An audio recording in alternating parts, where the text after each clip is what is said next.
والله يا اخواننا انا لما شفت الخبر ده افتكرته ضارب. شفت كم صفحه ناشر الخبر ده برضه ما مصدق. وهسه طالع في الفيديو ده انا ما مصدق انه الخبر ده حقيقي. تخيل منتخب الارجنتين بطل العالم ليونيل ميسي طلب انه يلعب مع منتخب السودان مباراه وديه. الاتحاد السوداني اعتذر. تحتذروا ليه؟ ليه بتحتذروا؟ ده الارجنتين. مواجهه حتكون تاريخيه بالنسبه لك انت كاتحاد، وبالنسبه لك كمنتخب، وبالنسبه لكل اللعيبه اللي حيشاركوا في المباراه دي.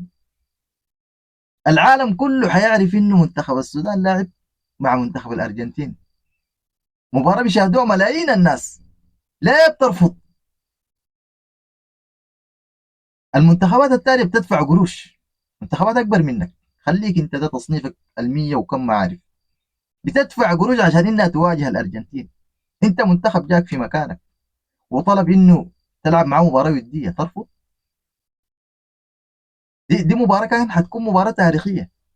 انت كرئيس اتحاد حتتكلم في المستقبل تقول انا في عهدتي منتخب السودان واجه منتخب الارجنتين. كل لاعب في المباراه دي حيحتفظ بالمباراه دي لاولاده ولاحفاده، انهم واجهوا منتخب الارجنتين، انهم لعبوا امام ليونيل ميسي. كل هدف بيتسجل في المباراه دي هيبقى هدف تاريخي. كل مراوغه من لاعب سوداني للعبة الارجنتين حتبقى مراوغه تاريخيه. وكل تصدي لحارس المنتخب هيبقى تصدي تاريخي. ليه بترفض؟ ليه بس ليه؟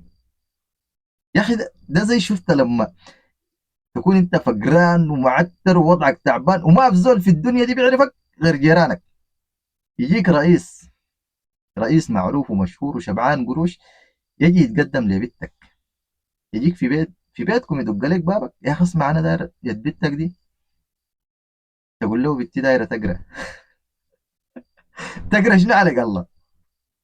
لو دايره تقرا جامعه ده حيجيب لها جامعه في القصر بتاعه، حيجيب لها دكاتره واساتذه من برا من كل دول العالم. العالم كله حيعرف بنتك دي لانها زوجة الرئيس. حترفض ليه؟ لو قالت حتعمل شنو تاني يعني؟ دايره تصل لشنو؟ يا اخي اقسم بالله والله الاتحاد الثلاثي يعني مرات فيه غباء كده انت بتستغرب. انا ما اعرف الناس دي هم شربوا شربات في عيد رمضان ده ويفتكروا انه الضحيه ولا شنو؟ لانه ما منطقيه انه منتخب الارجنتين بحاله يطلب مواجهتك وتحتسر. طيب كان تشاوروني احنا على الاقل، يا اخي اطلعوا يا الشعب السوداني. منتخب الارجنتين ده طلبوا مننا مباراه، نوافق ولا ما نوافق؟ يا اخي لو ما عندكم لعيبه جاهزين احنا بنلعب ان شاء الله يغلبونا 50. وين المشكله؟ في النهايه هي مباراه وديه، حتى لو اتغلبت فيها ب 100 هدف مباراه وديه، فهمت؟ الناس عارفه انه مستواك ما هو مع مستوى الارجنتين. دي مباراه الغدر ده جاب لك في مكانك، جاب لك في مكانك عشان انك تلعبها. تخيل انه الحرب دي كلها قامت والمشاكل والبالستي والحاجات دي كلها عشان انت تلعب مع الارجنتين وبرضه ترفض. اقسم بالله يا اخي والله والله صايح اتحاد السجن.